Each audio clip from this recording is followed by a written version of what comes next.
إن الحمد لله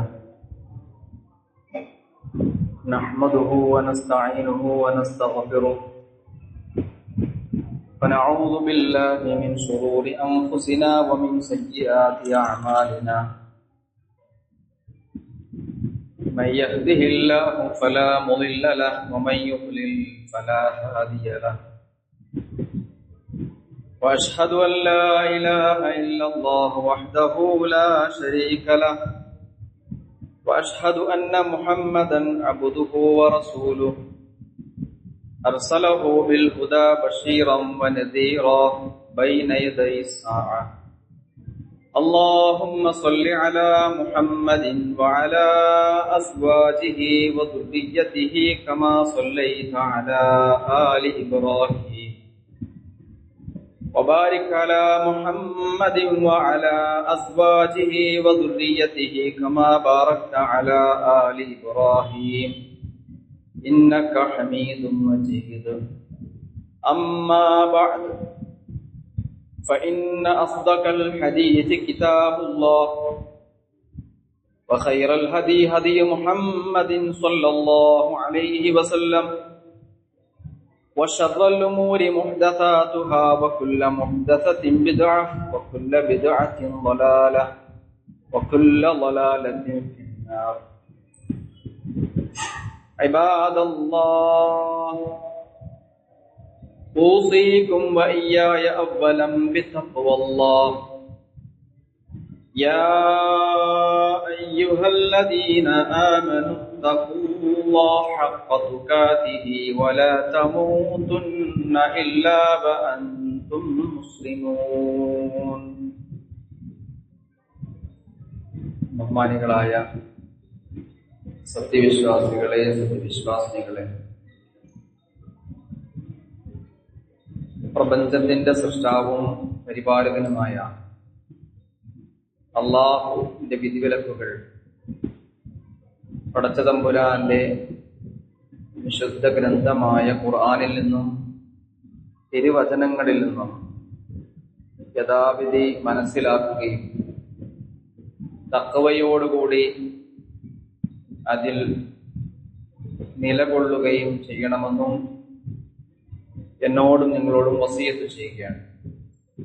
അല്ലാഹു സുബ്ഹാനഹു വ തആല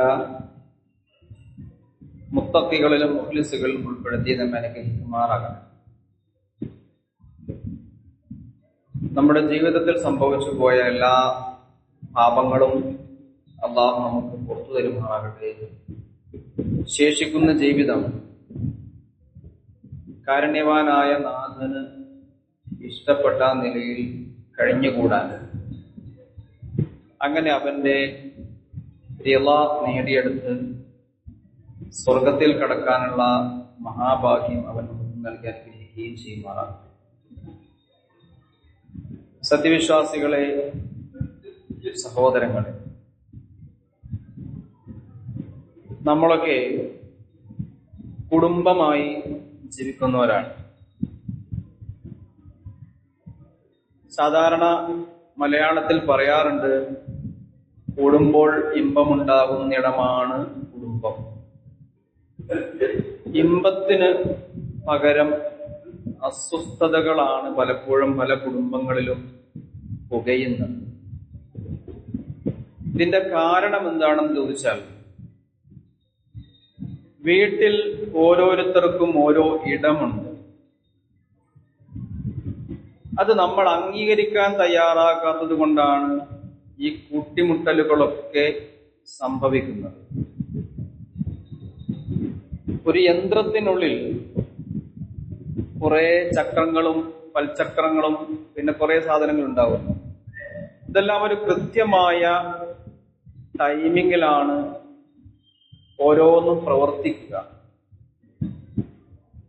കുറെ കാലം കഴിയുമ്പോൾ വണ്ടിക്ക് എഞ്ചിൻ പണിയായി എന്ന് പറയും.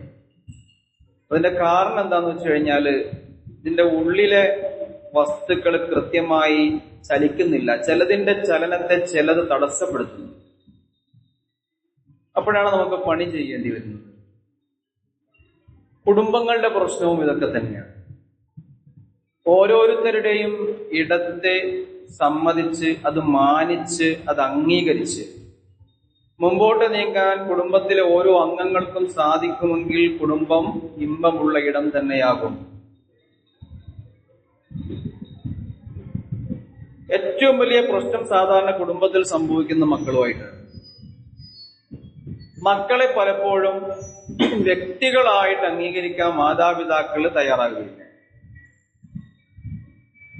ഒരുമ്മയ്ക്കും ഒരുപ്പയ്ക്കും ജനിച്ചവരായതുകൊണ്ട് മാതാപിതാക്കളുടെ ഏത് കൽപ്പനകളും അന്ധമായി അനുസരിക്കാൻ വിധിക്കപ്പെട്ട, നമുക്കെന്തോ ഒരു പ്രത്യേക അധികാരമുള്ള ഒരു വർഗമായിട്ടാണ് മക്കളെ മനസ്സിലാക്കുക.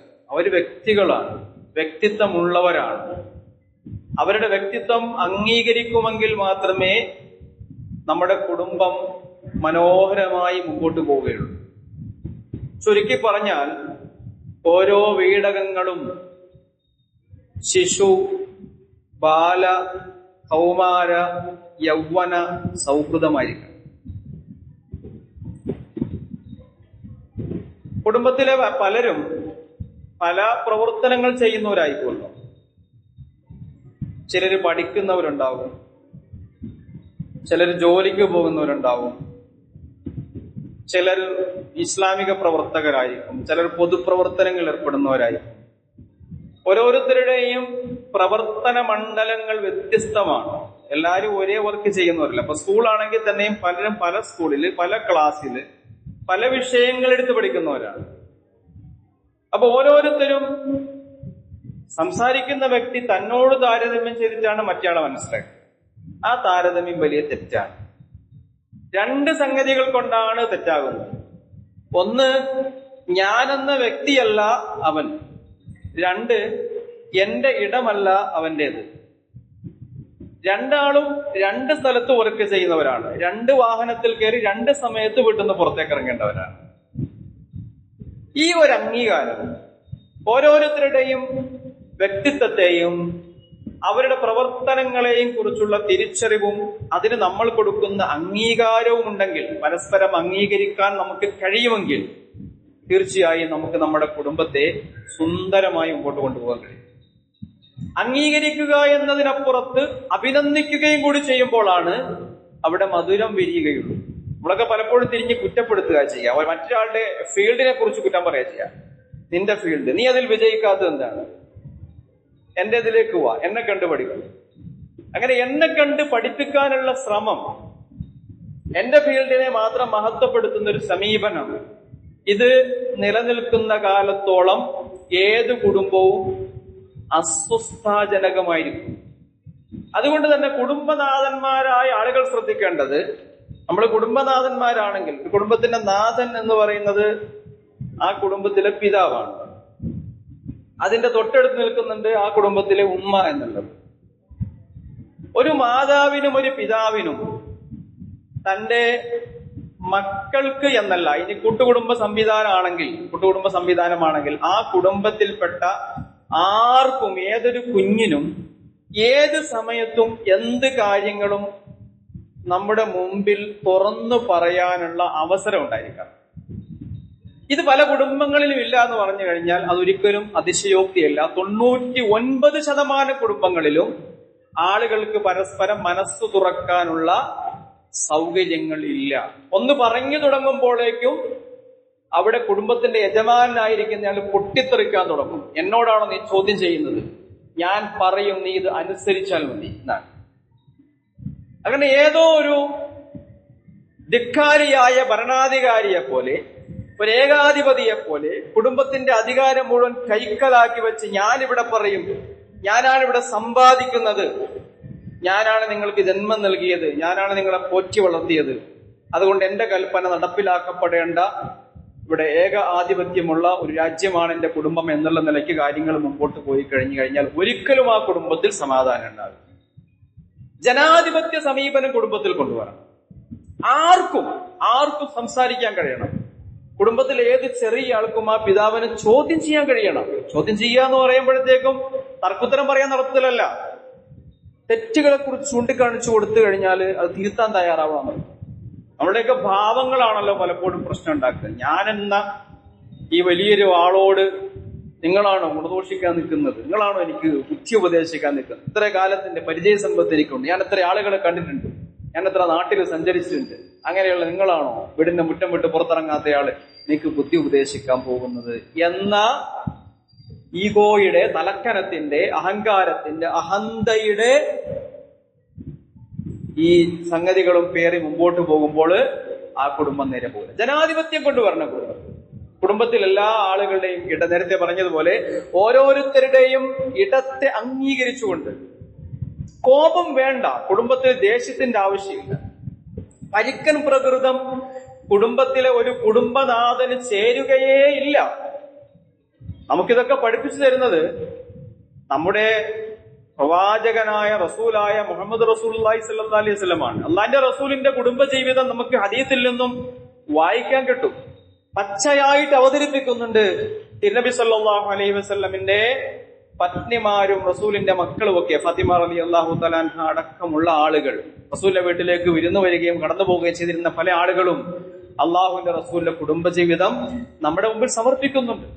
അവിടെ ഒരിക്കലും കോപിക്കുന്നൊരു പ്രവാചകൻ നമുക്ക് കാണാൻ കഴിയില്ല. റസൂലിന് കോപം ചിലപ്പോൾ ഉണ്ടാവും, അത് അനിസ്ലാമികമായ എന്തെങ്കിലും കാണുമ്പോൾ മാത്രം ഉണ്ടാകുന്ന ഒരു അസ്വസ്ഥത മാത്രമാണ്.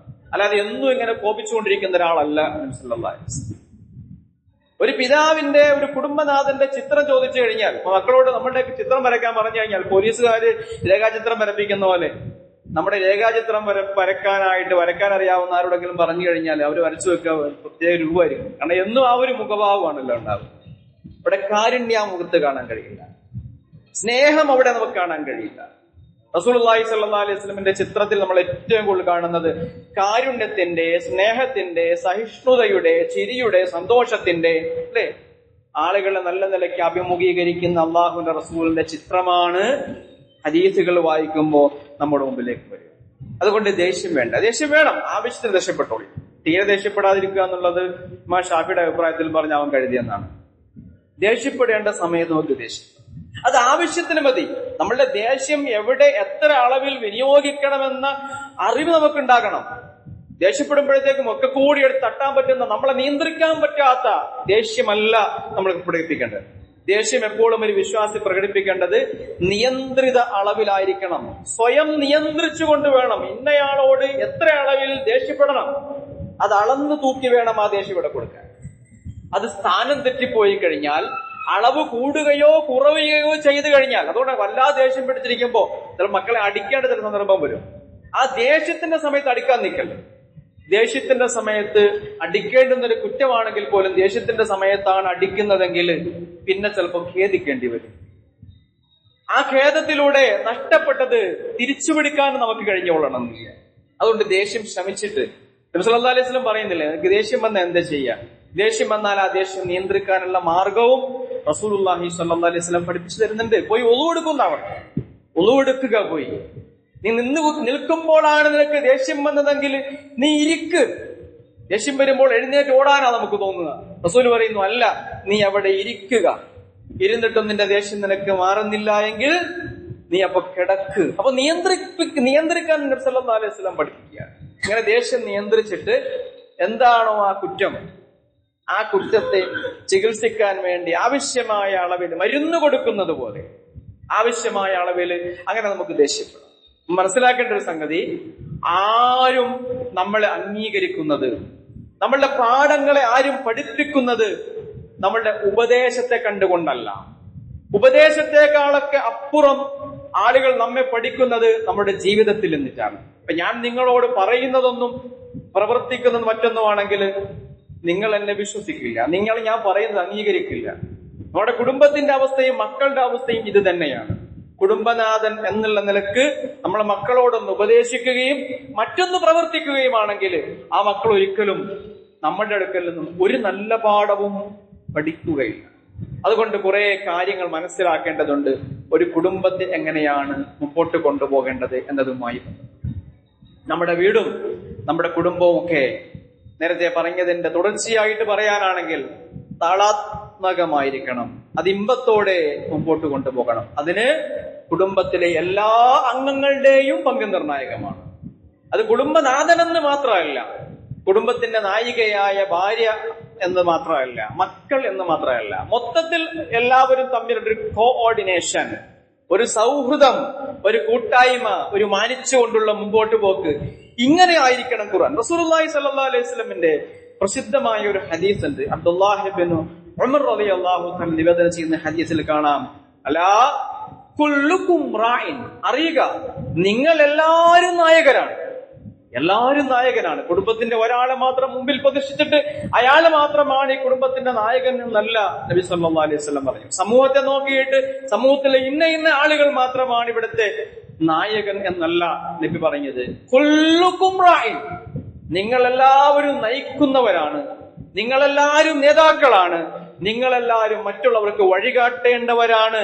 അതുകൊണ്ട് തന്നെ വകുല്ലുക്കും മസ്ഊലുൻ അൻ റഇയ്യതിഹി, തന്റെ ഭരണീയനെ സംബന്ധിച്ച്, താൻ ആരുടെ നായകനാണോ അവരെ സംബന്ധിച്ച് അവനോട് ചോദിക്കപ്പെടും.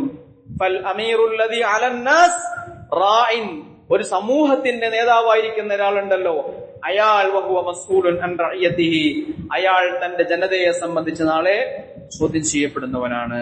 വറജുലു റാഇൻ അലാ അഹ്ലി ബൈതിഹി, ഒരു മനുഷ്യൻ, ഒരു പുരുഷൻ, ആ മനുഷ്യൻ തന്റെ കുടുംബത്തിന്റെ നായകനാണ്, അയാളോട് നാളെ അയാളുടെ കുടുംബത്തെ സംബന്ധിച്ച് ചോദ്യം ചെയ്യപ്പെടും. വൽമർഅതു റാഇയത്തുൻ അലാ ബൈതി ബഅലിഹാ വവലദിഹി, ഒരു പെണ്ണ്, ഒരു കുടുംബിനി, ആ പെണ്ണ് അവളുടെ ഭർത്താവിന്റെ സ്വത്തിന്റെ വിഷയത്തിൽ, മക്കളുടെ വിഷയത്തിലുള്ള നായികയാണ്, അതിന്റെ മേൽനോട്ടക്കാരിയാണ്. വഹിയ മസ്ഊലത്തുൻ അൻഹും, നാളെ അവരുടെ വിഷയത്തിൽ ഈ പെണ്ണിനോട് ചോദ്യമുണ്ടാകും. വൽ അബ്ദു, ഒരു കുടുംബത്തിൽ ഒരു വേലക്കാരനുണ്ടെന്ന് സങ്കല്പിക്കുക, ഒരു അടിമ, അയാളും റാഇൻ അലാ മാലി സയ്യിദിഹി, തന്റെ യജമാനന്റെ സ്വത്തിന്റെ കാവൽക്കാരനാണ് അയാൾ, ആ സ്വത്തിന്റെ യജമാനനാണ് അയാൾ, അതിന്റെ നോട്ടക്കാരനാണ് അയാൾ. അതുകൊണ്ട് വഹുവ മസ്ഊലുൻ അൻഹു, അതിനെ സംബന്ധിച്ച് ആ വേലക്കാരനോട് പോലും ചോദ്യമുണ്ടാകും. നബി സല്ലല്ലാഹു അലൈഹി വസല്ലം ഓരോ ആളുകളുടെയും ഇടത്തെ സംബന്ധിച്ച്, ഓരോ ആളുകൾക്കുമുള്ള ഉത്തരവാദിത്തത്തെ സംബന്ധിച്ച് നമ്മളെ ബോധ്യപ്പെടുത്തിയതിനു ശേഷം അള്ളാഹുവിന്റെ റസൂല് പിന്നെയും പറയുന്നു, അലാ മനുഷ്യരെ അറിഞ്ഞുകൊള്ളണേ, മനസ്സിലാക്കിക്കൊള്ളണേ, ഫകുല്ലുക്കും റാഇൻ, നിങ്ങളെല്ലാവരും നായകരാണ്, നിങ്ങളെല്ലാവരും മേൽനോട്ടക്കാരാണ്, നിങ്ങൾക്ക് എല്ലാവർക്കും മറ്റുള്ളവരോട് കടപ്പാടുകളുണ്ട്, കടമകളുണ്ട്, ബാധ്യതകളുണ്ട്, ചില ചെയ്യേണ്ടതുണ്ട് ചില കാര്യങ്ങൾ. വകുല്ലുക്കും മസ്ഊലുൻ അൻ റഅയതിഹി, നിങ്ങളെല്ലാവരും നിങ്ങൾ ആരോടാണോ ഇടപെടുന്നത്, നിങ്ങളുടെ ഇടങ്ങളെ സംബന്ധിച്ച്, നിങ്ങളുടെ ആളുകളെ സംബന്ധിച്ച്, നിങ്ങളുടെ ബന്ധങ്ങളെ സംബന്ധിച്ച് നിങ്ങളോട് ചോദ്യം ചെയ്യപ്പെടും. ഈ ഹദീസ് മനസ്സിലാക്കി തരുന്നത് കുടുംബത്തിലെ ഓരോ ആളുകളും തമ്മിലുള്ള ഇണക്കം എത്ര കാര്യമായിട്ടായിരിക്കണം, എത്ര സൗഹാർദ്ദത്തോടെ ആയിരിക്കണം എന്ന് റസൂലുള്ളാഹി സ്വല്ലല്ലാഹു അലൈഹി വസല്ലം നമുക്ക് പഠിപ്പിച്ചു തരാണ്. സഹോദരങ്ങളെ, നമ്മുടെ കുടുംബത്തിലുള്ള ഓരോ ആളുകളുടെയും പ്രവർത്തന മണ്ഡലങ്ങൾ നമ്മൾ മാനിക്കണം. ഇസ്ലാമിക പൊതുപ്രവർത്തനങ്ങൾ ഏർപ്പെടുന്ന ആളുകൾ നമ്മുടെ കുടുംബത്തിലുണ്ടാവും. വിവിധ സാമൂഹിക ചുമതലകൾ ഏറ്റെടുത്തവരുണ്ടാവും. വിവിധ ഉത്തരവാദിത്തങ്ങൾ ഉള്ള ആളുകളുണ്ടാവും.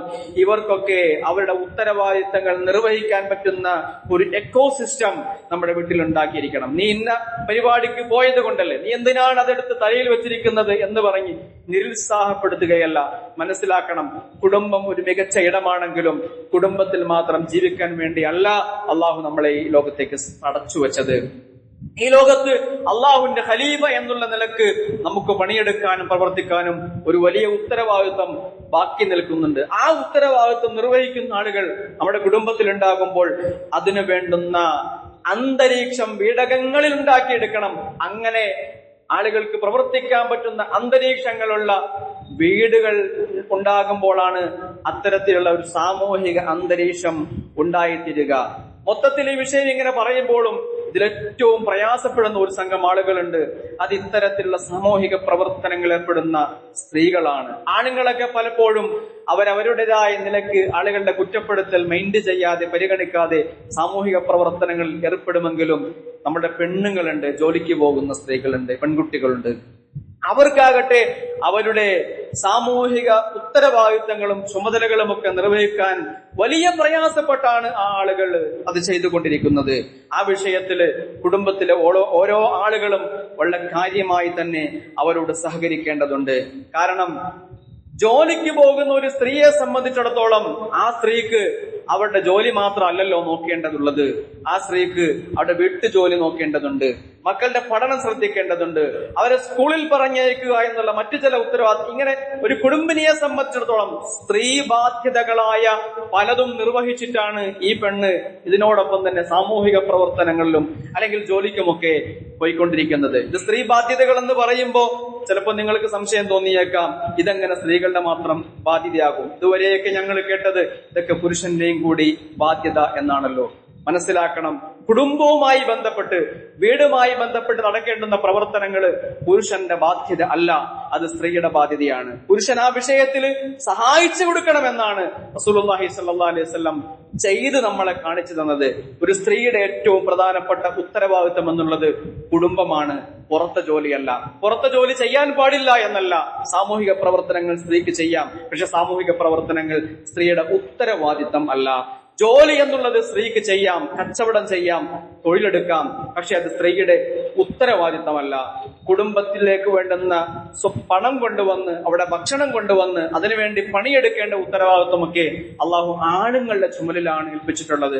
അതുകൊണ്ട് നമ്മുടെ സ്ത്രീകളെ സംബന്ധിച്ചിടത്തോളം സ്ത്രീകൾ ഏറ്റവും കാര്യമായി മനസ്സിലാക്കേണ്ടത് അവർ കുടുംബമാണ് അവരുടെ ഏറ്റവും പ്രധാനപ്പെട്ട ഇടം എന്ന് തിരിച്ചറിയണം.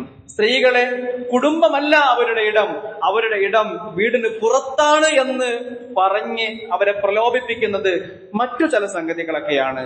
ജോലിക്ക് പോയാലാണ് ഒരു സ്ത്രീക്ക് സമൂഹത്തിൽ റെസ്പെക്ട് കിട്ടുക എന്നുള്ളത്, അല്ലെങ്കിൽ ജോലിക്ക് പോകാതിരിക്കുക എന്നുള്ളതിൽ കുറ്റബോധം തോന്നുന്ന പെണ്ണുങ്ങളൊക്കെ നമ്മുടെ നാട്ടിലുണ്ട്. അങ്ങനത്തെ ഒരു സാമൂഹിക അന്തരീക്ഷം നിലനിൽക്കുന്നുണ്ട്. മനസ്സിലാക്കണം, ഈ സാമൂഹിക അന്തരീക്ഷം സൃഷ്ടിക്കുന്നത് ആധുനിക മുതലാളിത്തമാണ്. നിങ്ങൾ നോക്കൂ, ഇന്നലെ വന്ന ഒരു പ്രസ്താവനയുണ്ട്. ഇൻഫോസിസിന്റെ സഹസ്ഥാപകനായ നാരായണമൂർത്തി പറഞ്ഞ ഒരു വാക്കുണ്ട്, എത്ര നേരം നിങ്ങൾ ഭാര്യയെ നോക്കിയിരിക്കും, എത്ര നേരം നിങ്ങൾ ഭാര്യയെ നോക്കിയിരിക്കും. ഞായറാഴ്ചയും കൂടി ആണുങ്ങളോട് ഓഫീസിൽ വന്ന് ജോലിയെടുക്കാൻ വേണ്ടി ഇയാൾ പറഞ്ഞതാണ്. അപ്പോ തന്റെ ബിസിനസ് സാമ്രാജ്യം വലുതാക്കുന്നതിന് വേണ്ടി നിങ്ങൾ ഞായറാഴ്ചകളിലും വന്ന് ജോലിയെടുക്കൂ, നിങ്ങളുടെ സ്വകാര്യ ജീവിതം അല്ല എനിക്ക് ആവശ്യം, അതിനു വേണ്ടി ആളുകളെ പ്രലോഭിപ്പിക്കാൻ വേണ്ടിയിട്ട് എത്ര നേരം നിങ്ങൾ ഭാര്യയെ നോക്കിയിരിക്കും. മനസ്സിലാക്കണം, മുതലാളിത്തം നമ്മൾ ഉപയോഗിക്കുകയാണ്. ആണുങ്ങളെ മാത്രമല്ല, ഈ മുതലാളിത്തമാണ് പെണ്ണുങ്ങളെ അടക്കം തൊഴിലിന് വേണ്ടി പ്രലോഭിപ്പിച്ച് പുറത്തേക്ക് കൊണ്ടുവരുന്നത്. ഈ ആധുനിക മുതലാളിത്തത്തിന്റെ പ്രൊമോട്ടറാണ് യഥാർത്ഥത്തിൽ ഈ വിഷയത്തിൽ ലിബറലിസം എന്നുള്ളത്. മനസ്സിലാക്കണം, ലിബറലിസം ആധുനിക മുതലാളിത്തത്തിന് കൂട്ടുപിടിക്കുകയാണ്. ലിബറലിസം നമ്മുടെ മുമ്പിൽ അവതരിപ്പിക്കുന്നത് തുറന്ന ജീവിതമാണല്ലോ.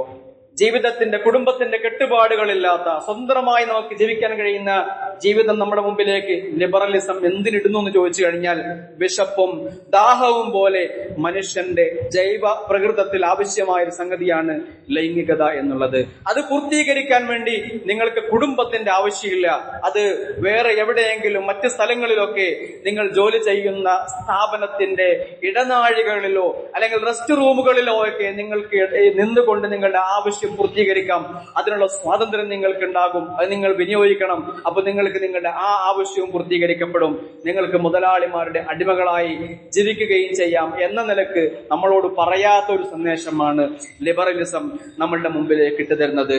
ആ ഒരു ജീവിതത്തിന്റെ പിന്നാലെ പോയി കഴിയുമ്പോ പിന്നെ മനുഷ്യന്റെ അവസ്ഥ അള്ളാഹു വിശുദ്ധ ഖുർആനിൽ 12-ാമത്തെ ആയത്തിൽ പറഞ്ഞതുപോലെ, വല്ലദീന കഫറൂ യതമത്തഊന വയഅകുലൂന കമാ തഅകുലുൽ അൻആം വന്നാറു മസ്വല്ലഹും.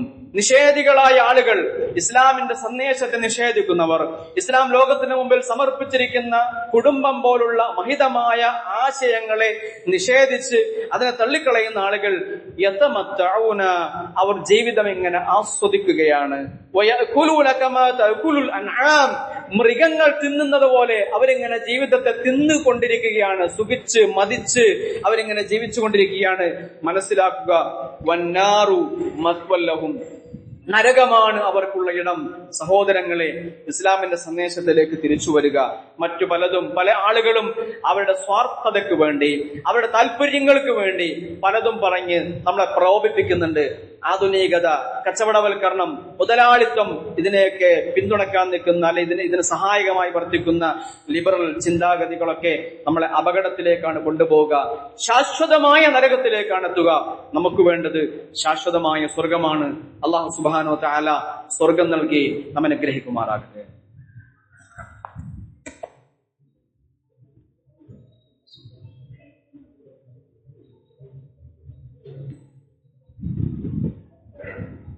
അൽഹംദുലില്ലാഹി റബ്ബിൽ ആലമീൻ വസല്ലല്ലാഹു വസല്ലം അലാ മുഹമ്മദിൻ വആലിഹി വസഹ്ബിഹി അജ്മഈൻ. യാ അയ്യുഹല്ലദീന ആമനു തഖുല്ലാഹ ഹഖ്ക തുഖാതിഹി വലാ തമൂതുന്ന ഇല്ലാ വഅൻതും മുസ്ലിമൂൻ. ബഹുമാനികളായ സത്യവിശ്വാസികളെ, സത്യവിശ്വാസിനികളെ, അള്ളാഹുവിനെ സൂക്ഷിച്ച് ജീവിക്കുക. ജീവിതത്തിലുടനീളം പടച്ചതമ്പുരാന്റെ വിധിവിലക്കുകൾ പാലിക്കുന്നതിൽ തഖ്വയും ഇഖ്ലാസും മുറുകെ പിടിക്കുക. അള്ളാഹു സുബ്ഹാനഹു വ തആല മുത്തഖീകളിലും മുഖ്ലിസുകളും ഉൾപ്പെടുത്തി നമ്മെ അനുഗ്രഹിക്കുന്നതാണ്. കുടുംബം നമ്മൾ വളരെ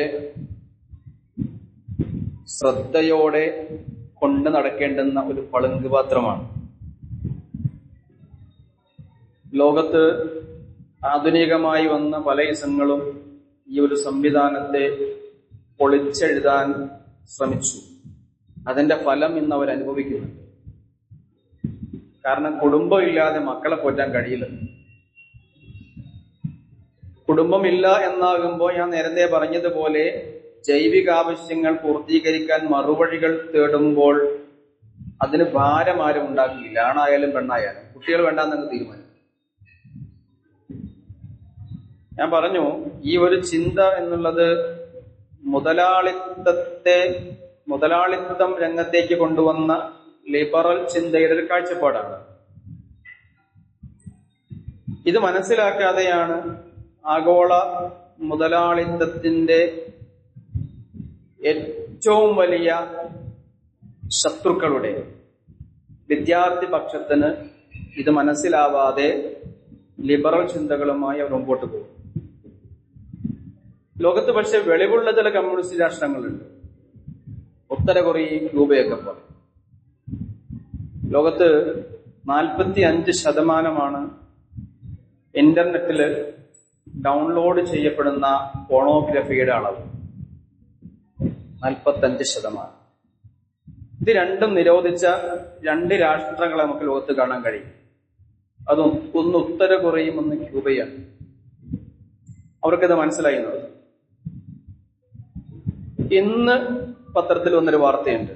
റഷ്യയിലെ ഒരു പ്രവിശ്യയിലെ ഒരു ഭരണകൂടം 25 വയസ്സിന് മുമ്പ് പ്രസവിക്കുന്ന ആരോഗ്യമുള്ള കുഞ്ഞിന് ജന്മം നൽകുന്ന യൂണിവേഴ്സിറ്റി വിദ്യാർത്ഥിനിക്ക് 1 ലക്ഷം ആ നാട്ടിലെ തുക അവർക്ക് കൊടുക്കും. ഇന്ത്യയിലേക്ക് കണക്ക് 1 ലക്ഷം രൂപ, അവർക്ക് 80,000 ലിറ നൽകാമെന്നാണ്. 25 വയസ്സിന് താഴെ പ്രസവിക്കാൻ തയ്യാറാകുന്നില്ല. അതാ പ്രശ്നം. അതുകൊണ്ട് ഓഫർ ഇടേണ്ടി വന്നു. ജപ്പാനെ സംബന്ധിച്ച് പറയപ്പെടുന്നുണ്ട്, ജപ്പാൻ എന്ന് വൃദ്ധരുടെ നാടായി മാറി. ചൈന അടുത്ത കാലം വരെ പറയുന്നു ഒറ്റ കുട്ടി മതി എന്നുള്ളതാണ്. ആ ചൈന ഇന്ന് പ്രത്യേക പദ്ധതികൾ പ്രഖ്യാപിച്ചിരിക്കുകയാണ്. അപ്പൊ ലോകരാഷ്ട്രങ്ങളൊക്കെ അവരുടെ നാട്ടിലെ ജനസംഖ്യ കുറയുന്ന തിരിച്ചറിയുന്നുണ്ട്. ജനസംഖ്യയെ തിരിച്ചു പിടിക്കാനുള്ള ശ്രമത്തിലാണ്. ഞാൻ പറഞ്ഞു വന്നത് മതം മാത്രമല്ല ഈ വിഷയത്തിൽ മുമ്പിൽ നിൽക്കുന്നത്. എന്തുകൊണ്ടാണ് ഇസ്ലാം കുടുംബത്തെ പ്രോത്സാഹിപ്പിക്കുന്ന കുടുംബഘടന മുമ്പോട്ട് കൊണ്ടുപോകണമെന്ന് വാശി പിടിക്കുന്നത്, മക്കള് വേണമെന്ന് വാശി പിടിക്കുന്നു? നമ്മളൊക്കെ തൊഴിലിന് വേണ്ടിയിട്ട് കുടുംബം അനാഥമാക്കിയിട്ട് ആ വഴിക്ക് പോകലാണല്ലോ. പ്രസവവും ഗർഭധാരണവും മുലയൂട്ടലും ഒക്കെ ഇസ്ലാമിക രീതി അനുസരിച്ച് പുണ്യപ്രവൃത്തിയായിട്ടാണ് ഇസ്ലാം നമ്മളെ പഠിപ്പിക്കുന്നത്. റസൂലുള്ളാഹി സ്വല്ലല്ലാഹു അലൈഹി വസല്ലം ധാരാളം ഹദീസുകൾ ആ വിഷയത്തില് നമുക്ക് കാണാൻ കഴിയും. ഇതെല്ലാം പുണ്യപ്രവൃത്തി എന്നുള്ളതാണ്. സല്ലല്ലാഹു അലൈഹി വസല്ലം പറയുന്നുണ്ട്, നിങ്ങൾ ധാരാളം മക്കളെ തസവ്വജുൽ വദൂദൽ വലൂജ്, നിങ്ങളെ സ്നേഹിക്കുന്ന ധാരാളം പ്രസവിക്കുന്ന സ്ത്രീകളെ നിങ്ങൾ വിവാഹം കഴിക്കും. ഫൈനി മുഖാത്തിലും ബിക്കുമുൽ ഉമമ, നിങ്ങളെ സംബന്ധിച്ച് നാളെ പരലോകത്ത് മറ്റു സമൂഹങ്ങളുടെ മുമ്പിൽ ഞാനെന്ന് അഭിമാനിയാവട്ടെ. മുസ്ലിം സമൂഹത്തിന്റെ എണ്ണം വർദ്ധിക്കാനുള്ള ശ്രമം നടത്തണമെന്ന് റസൂലുള്ളാഹി സ്വല്ലല്ലാഹു അലൈഹി വസല്ലം നൂറ്റാണ്ടുകൾക്ക് മുമ്പ് പറഞ്ഞപ്പോഴത്തേക്കും മുസ്ലിങ്ങൾ ഇങ്ങനെ പെറ്റുകൂട്ടാൻ വേണ്ടി നിൽക്കുന്ന ആളുകളാണ് എന്ന് പറഞ്ഞ് നമ്മളെ കളിയാക്കിയ ആളുകൾ ഇന്നിപ്പോ ഒരു പ്രത്യേക പദ്ധതി പ്രഖ്യാപിച്ചിരിക്കുക പ്രസവിപ്പിക്കാൻ വേണ്ടി. കാരണം യന്ത്രങ്ങൾ ഫാക്ടറികളിൽ നിന്നും ഉൽപ്പാദിപ്പിക്കപ്പെടുന്ന പോലെ മനുഷ്യനെ ഫാക്ടറിയിൽ നിന്ന് ഉണ്ടാക്കിയെടുക്കാൻ പറ്റില്ലല്ലോ. അതിന് ഈ സംവിധാനം തന്നെയല്ലേ ഉള്ളൂ. അതിനെ പിന്നെ കുറെ വർഷം പോറ്റി വളർത്തണമല്ലോ സ്വന്തം കാലിൽ നിൽക്കാനാകണമെങ്കിൽ. കുടുംബഘടന ഒരു പ്രധാനപ്പെട്ട ഒരു സംഗതി തന്നെയാണ്. അതിനെ നമ്മൾ വളം വെച്ച് വളർത്തിയെടുക്കണം. നല്ല നിലയ്ക്ക് മക്കളെ പരിപാലിക്കണം. കുടുംബത്തിനും സമൂഹത്തിനും ദീനിനുമൊക്കെ ഉപകാരപ്പെടുന്ന നിലയ്ക്ക് മക്കളെ പരിപാലിച്ച് മുമ്പോട്ട് കൊണ്ടുപോകുമെങ്കിൽ നമുക്ക് രാഷ്ട്രത്തിനൊരു നല്ല മനുഷ്യനെ സംഭാവന ചെയ്യാൻ കഴിയും, സമൂഹത്തിനൊരു നല്ല ആളെ കൊടുക്കാൻ കഴിയും.